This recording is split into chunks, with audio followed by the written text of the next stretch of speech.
A vegan is a person who does not eat any kind of animal products or animal byproducts. They also don't use anything that comes from an animal, including honey, also materials such as leather, any other kind of animal skins, furs, wool, even silk. Now, vegans are focused on things like animal rights, they're focused on things like the environment. Now, me, when I changed my diet, I didn't make any type of declaration. I didn't tell anybody what I was doing. I just did whatever it is that I wanted to do. I just made the changes quietly. And then as people asked me, people would come up to me and they would see how I was eating and they would say, "Hey, Katila, are you a vegan?" To which I would reply, "No." This is episode 15. I'm not a vegan.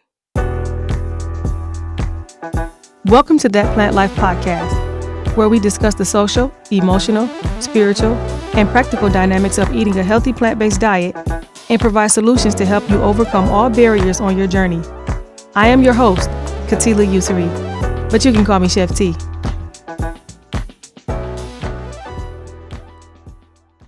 Veganism is not necessarily a diet. Rather, it's like an exclusionary lifestyle. So it's a lifestyle of something that you do not do, something that you are abstaining from. So vegans abstain from eating animal products, but it's not just eating, it's just using them, period.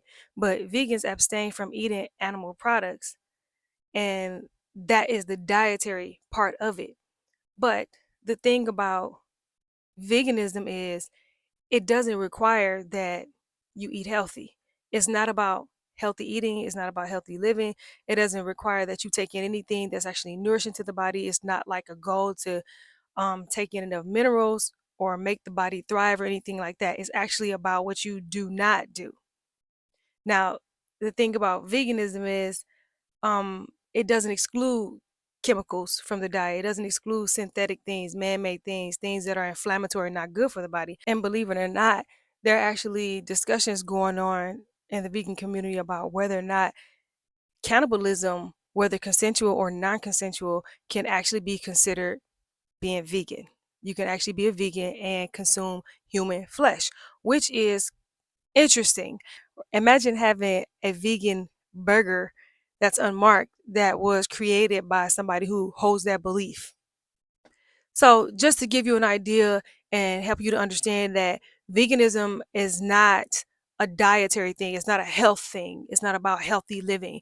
It's really something that is more about what you're not going to take from the earth, which is the animals, and not using those things for whatever philosophical reasons that they hold. Now, here's where the difference comes in. And I really want to make this distinction because people tend to think that anybody who does not consume animal products, all those people are like a monolith. So they group everyone together.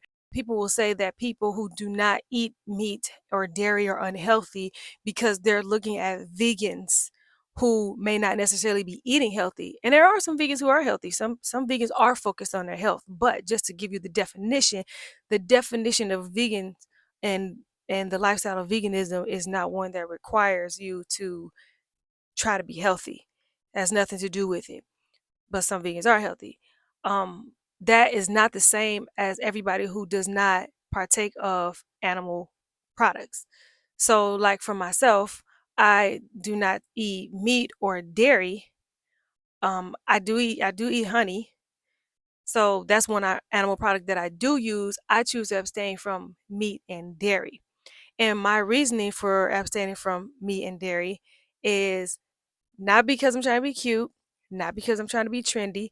It's not because I find that there's anything immoral about consuming or partaking in meat or dairy.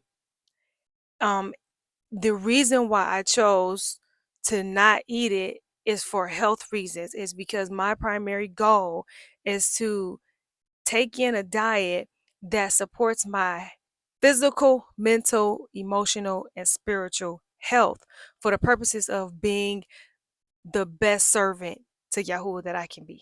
My decision to no longer consume meat or dairy was number one, because the Most High led me to it. Okay. That is the overarching primary reason with some sub points underneath it. So it wasn't because I wanted to support animal rights. It wasn't because I wanted to protect the environment. It wasn't because I believe there's anything immoral about consuming animal products. And it wasn't because I thought meat was nasty. Like, I liked baked turkey wings. I enjoyed lamb chops. But prime rib was real good. Was some horsey sauce. Um, I like wingdings. I could go on. Corned beef, I could go on. I like barbecue. I could go on.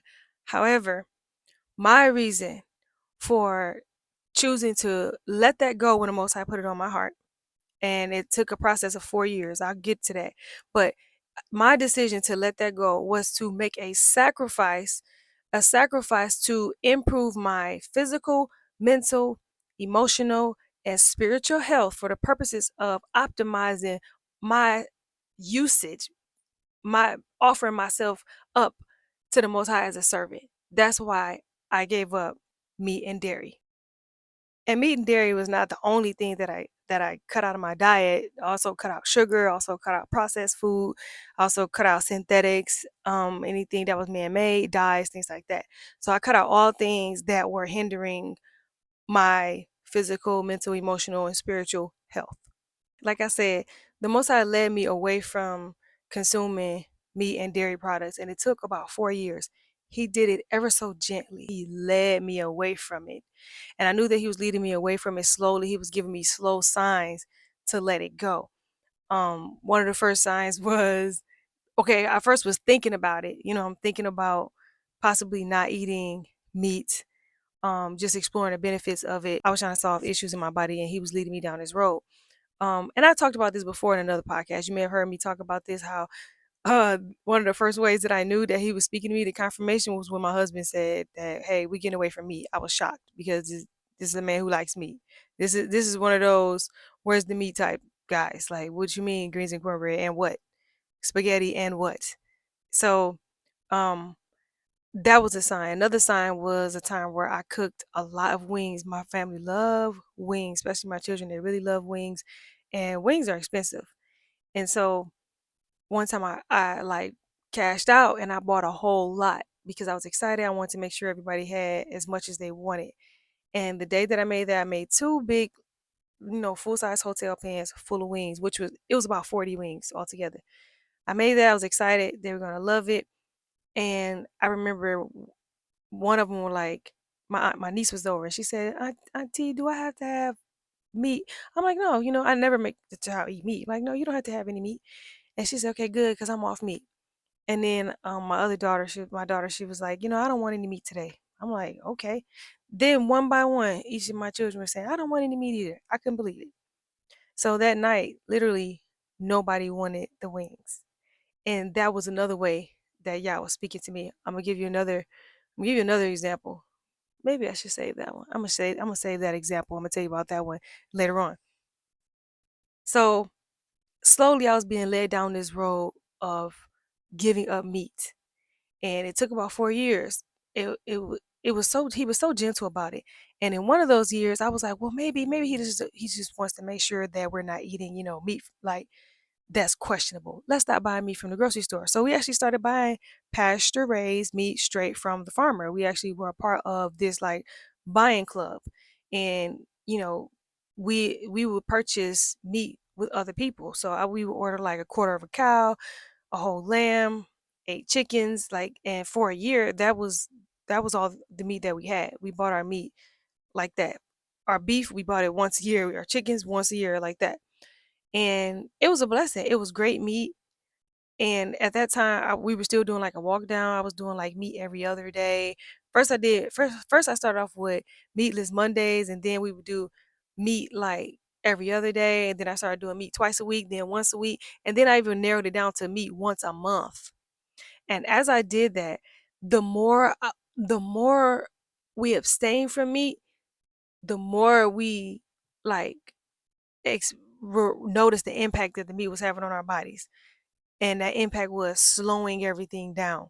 So when we would not have meat, like especially when we got to the meat once a month, so we would not have meat for weeks, and then the day would come, okay, we have meat. I would go in the freezer, go down there, and we got all this butchered meat, in the deep freezer, and I'll be like, what we making? I got everything. I got ribeye steaks, New York strip steaks, I got lamb chops, I got whole lamb, lamb shoulder, lamb shank, whatever we wanted, I could make it. So when I would make the meat and after I would eat it, I would regret it. And I started noticing that for months. Every time I would eat the meat, I would be so excited to eat it though I couldn't wait. And then I would eat it and then I would regret it because I felt like I deal with pictures in my mind a lot. Okay. Anytime I'm searching for meaning for something, a picture pops in my mind. The picture that popped in my mind when I would eat meat was a picture of gears turning. So if you can imagine a factory going, just imagine some well-oiled gears turning. They turning. This is my digestive system. The wheels are turning. They're doing well. Everything is going fast. And then as soon as I would eat the meat, I felt like they just slowed down, like and then I would feel heavy and I would feel slow and sluggish. And I didn't like that feeling. The more I abstained from meat, the more I didn't like the slow down feeling. So I didn't feel like that when I was eating meat, just about every day. But when I would eat meat every other day, I would feel it, and then the less I ate the meat, the more I would feel it and notice it, and I didn't like the feeling anymore. So it started getting to a point where I was still eating the meat because I liked the taste and I was used to it, but I hated the way it made me feel. And the feeling that I would feel, I got so tired of it that I really started thinking like, man, I think I might really give up meat because I don't like the way it's making me feel. Like I like feeling like I'm bouncing around. I'm going to the gym. I feel like I'm moving good. I feel like I'm gliding. And as soon as I go ahead, I decide I'm gonna make that roast chicken with the crispy skin. I put some carrots and some celery and onions in there with the thyme and whatever else. There's some rosemary and put the juices on there, baste it, and I do all that. Put some mashed potatoes. I can go on. But as soon as I would eat it, a little bit of hot sauce. As soon as I would eat it, I'll be like, man, like I feel so stuffed. I wish I wouldn't have ate that. And I would kick myself. And as I was doing it, every time I ate it, listen, if you know the voice of the Ruach, it's like he would be in my ear and he would say, you still don't want to, do you? You still don't want it. He blessed us to be able to get that high quality meat, that pasture raised meat. He blessed us to be able to do that. And I believe he did it because he was so gentle and so kind to allow me to explore every possible avenue to bring me to the conclusion that I don't think this is working for me. He didn't snatch it from me and say, Katila, stop eating meat. No, he was just like, come away from the meat. Just step away from the meat. And then I started to realize I actually don't want this. And then it fell off of me. That's when it fell off of me. I was just like, I'm done with it because I desire the quick thinking. I desire the sharpness in my mind, the clarity in my mind. My dreams were different. I desire that better. Okay. I desire that more. Now that I told you that, I want to get into this. These are the reasons why I believe that Yahuwah has called me to abstain from meat and dairy, and also why he has called many of his people to abstain from animal products as well, from meat and dairy. Because it ain't just me. Okay. Number one, the commercial meat supply is contaminated. Now, we got animals who are living poor lifestyles. They're eating poor diets. They're living in terrible hygienic conditions. And that meat is being sold. When it comes to fish, you got contaminated waters. I ain't forget about the oil spill. Remember the what was the name of the one, the BP oil spill? Remember that?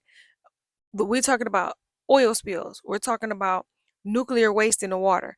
Another big one. I remember watching a documentary about this years ago. Um, before it really, before everybody was ever able to really see how it was affecting everything, the fish supply. You know how like the farm raised salmon thing. Farm raised salmon was over in the nets, is being raised in the water, like in the ocean water or river waters, either or. Like the farm raised salmon was being raised in the same water as the wild salmon. The only thing that separated them was a net. But what began to happen is the farm raised salmon, because they were in such close quarters and such poor condition, they're all crowded out. They don't get to spread out, in a natural way. So it was a breeding ground for disease. So they started having viruses among them, they started having a whole lot of parasite infections, and you could see their flesh, like, coming off, and you can see like worms and stuff like that. They're dealing with a lot of parasites. What started happening was some of the fish from the farm raised area started getting back into the wild population, and they were carrying the viruses and the parasitic infections to the wild population. So over the years, what started happening is so many farm raised fish got into the wild population that it infected the wild population, and now all the fish were the same. So that's how farm raised fish actually was like environmentally destructive, and how it contaminated the wild supply. So right now people even say that there's almost no such thing as wild caught salmon anymore. Even the salmon that is wild caught is still being exposed to the same thing that the farm raised fish was exposed to. And this is why even right now, if you look it up, you'll see a lot of parasites in salmon. You'll see lots of videos online where people are buying salmon and they're pulling live squirming worms right out of the meat, right out of the flesh. So um lots of contamination in the waters for fish. Lots of contamination for animals and how they're being raised, and the conditions they're being raised in. Also, them getting vaccinated, the hormones. So the commercial meat industry is contaminated. It is definitely contaminated. So this is one reason why the Most High does not want us to partake. Now, let me quickly insert this. Yes, we do know that there are plenty of farms. There are plenty of independent farmers who are raising their animals, their livestock in integrity. They're doing a good job. They're feeding them good diets. They're doing the best they can. They're pasture raised. They're giving them decent lives and slaughtering them the best way that they even know how. We know that. I know that. Like I told you, we were purchasing from those farms. However, this is not that common, okay? Most of the country, most of the population is not getting their meat from the farms. Most people are getting it from these commercial farms, with the grocery store as the third party. Um, so then the next one, the meat supply has been compromised. And when I say compromised, I'm talking about fake meat. Walmart was sued for that. Walmart was sued for selling fake steaks, which is crazy. Fake steaks. Um Meat glue. Y'all ever heard of meat glue? It's so funny because I feel like a lot of the things that are like coming to light now, I watched the documentaries years ago about it. So meat glue is something I learned about years and years ago, about how they have some kind of substance that they have that can operate as a glue, and they put it in meat. So what they do is they'll take meat scraps and then they'll take meat glue and form it into a shape and make a fake ribeye or a fake New York strip. And then they'll grill it, make it taste real good, put some seasoning on it, throw some grill marks on it, and then they selling it at a restaurant for a high dollar. This is going on right now. Right now, you're seeing people posting videos of steaks that they got from the store, and how, like, what's wrong with this steak, and this steak is weird and it's pulling apart. They're using meat glue right now. Um, Another thing, lab grown meats. This is something that's coming out. This is something that they're pushing to be mainstream. Some people are willingly taking it right now, but this is something that they want to push mainstream. Um I even heard of one case of they were growing meat from human waste, making a steak out of human waste. Imagine that. Human waste, and you gonna make a steak. I don't want no steak that bad. I don't want it that bad. Other things, like you heard about pink slime, that nasty stuff that they take and they blend it up and mix it with ground meat to make those hamburger patties, or whatever other ground patty that they're going to make. They're putting this pink slime stuff in it. Another thing that is an issue, human flesh. How many times have you heard on the news that um, human DNA was found in meat supplies? This is a widely known thing. You ain't got to believe me. Look it up for yourself. That yes, it is an issue that human flesh is ending up in ground meat supplies. Okay.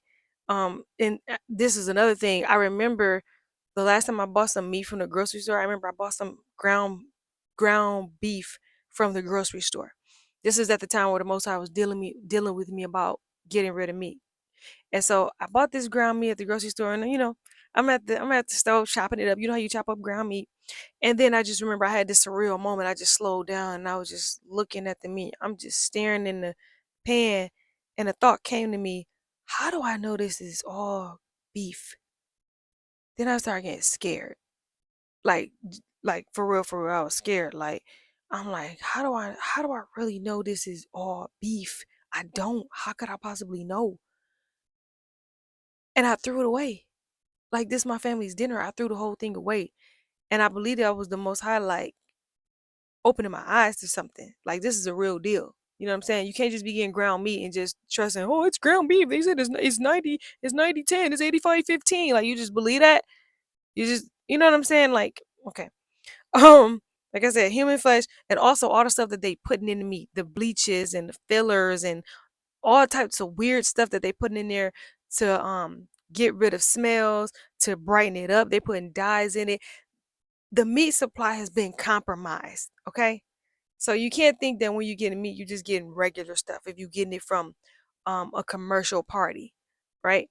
Like I said, again, I know that there are some people who are buying their stuff from the farm. They're getting their stuff that's pasture raised, grass fed. I got you. Now, um, number 3, meat takes a long time to digest. Right now, the time that we're living in a time where the toxic load is unbelievable. All the things that we're dealing with, that we're being bombarded with every day, from stuff that's being sprayed up up in the sky, from all types of stuff that we're touching, all kinds of things that we're being exposed to um on a day-to-day basis, things that we're breathing in, and on top of that, things that we're eating too. The toxic load that we're dealing with is so great that at this time, we it is critical more than ever before that we have an elimination of waste that is as fast as possible, because that's the only way that we're going to be able to endure in this time. I remember years ago I made this post on Facebook, and the Most High just put it on my heart to make this post on Facebook, and I said, if you don't change your diet, you're not gonna make it in these last days. If you don't change your diet, because we're facing so many things that are destructive to the body that we can't rely on medicine. We can't just keep doing the same thing we were doing. We have to adapt ourselves to be able to have our bodies to heal and to eliminate all the toxins that we're being introduced to on a daily basis all day long. So, meat takes a long time to digest. Your meat can take 24 hours to 3 days or even more to leave your body. So, we really can't afford to have anything in our body longer than it should be in our body. So, fast elimination is critical right now. Meat takes a long time to digest. Right now, spiritual warfare, we're living in some really different dark times. Spiritual warfare is at an all-time high. So we know that our digestive system is very connected to the spirit realm. We hear the Most High through our gut. Our discernment is in our gut. That's what a gut feeling is. All the things that we need to connect spiritually is in the gut. So if everything is in your gut and everything is moving so fast, it's it's even more critical that we have fast elimination, that we're able to eliminate waste as fast as possible. Having too much waste in your body actually makes you more prone to demonic attacks. Having too much waste in your body will have you have more demonic dreams. You'll have more chaos in your life. So eating meat, yes, meat is tasty, meat tastes good, but what's more important, is it food that tastes good, or is it um your spiritual safety? Because you need your discernment, you need clarity, you need to be able to hear, you need to be able to hear the Most High, you need to be able to see in the spirit, you need your dreams to be clear, and that's only going to happen with a cleaned out gut, and we need that gut to be clean like clockwork, we really need to be working on that. Number 4, Yah is healing his people. Eliminating meat and dairy helps create an environment in your body that's more conducive to healing. There are people out here who are facing sicknesses, illnesses, diseases that are where death is imminent, where it is a like an emergency situation. And when you're in an emergency situation with your health, people got stage 4 cancers and things like this, or kidney failures or liver failures or heart failures or anything like that. When you have an emergency like that, you do not have any time, any room, any space, any energy to be digesting anything that's not delivering healing to your body. So if you're a person who is dealing with some critical sickness, you need to eliminate meat, dairy, sugar, dye, anything that's not delivering straight up energy, straight up healing to your body. Like, you should only be eating living foods to heal yourself as fast as you possibly can. Because if you need to heal your body with foods, like, you shouldn't be using the energy of your body that's struggling to digest something that's not delivering you anything. You should be digesting something that's going to release into your body, that's going to cleanse your body, heal your body. The other thing about healing, emotional healing, this is huge. The Most High is healing his people of emotional traumas right now. He's reaching way down deep, healing us from things from childhood, healing us from all kind of things that we didn't even know was there. Here's the very, very important thing. The human body cannot imbibe the chemical components of emotions. This is what that means. Emotions are made out of chemical compounds, right? Animals, they have emotions. The animals that we eat, they have emotions too. So they have emotions. So what do you think they feel when they're living a lifestyle where they're crowded out? A lifestyle when they're not being treated well, a lifestyle where they don't have space, where they're not clean, where they're not eating the best diet. How do you think they feel? What do you think their emotional state is? They're traumatized. And then on top of that, they're being killed in a way that is extremely traumatizing. So they're not being slaughtered in the way that the Most High commanded animals to be slaughtered. And here's the significant thing about that. So when animals are killed, the way the Most High commanded that they be killed is for a reason. Like, if animals are cut across a certain artery, it delivers them a painless death. And when they're cut, the death they die immediately, where they don't even feel it. And so, and not only do they die immediately, but when you cut them across a certain artery, it allows the blood to pour out thoroughly. All the blood comes out and is drained out of the meat. Um, Now, what the scripture says is that the life of the body is in the blood.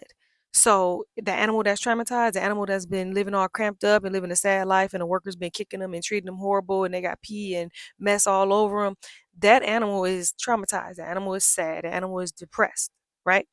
Already. And then on top of that, now they're going to get in line and they're going to die a horrible death. And rather than them being slaughtered, what it's humanely, what people will call humanely. I know some people say there's no humane slaughter. Well, the reason why it's called humane is because they're slaughtered in a way that is least painful, a slaughter in a way that um is not brutal and long. So when those animals are being killed, they're being killed different ways. Like, I remember my dad was telling me, my dad used to work in a slaughterhouse. He said they used to shoot pigs in the head with a pistol. Like, that's crazy. That's how they started the pig, shoot them with a pistol. Also heard of them being hit in the head with a sledgehammer.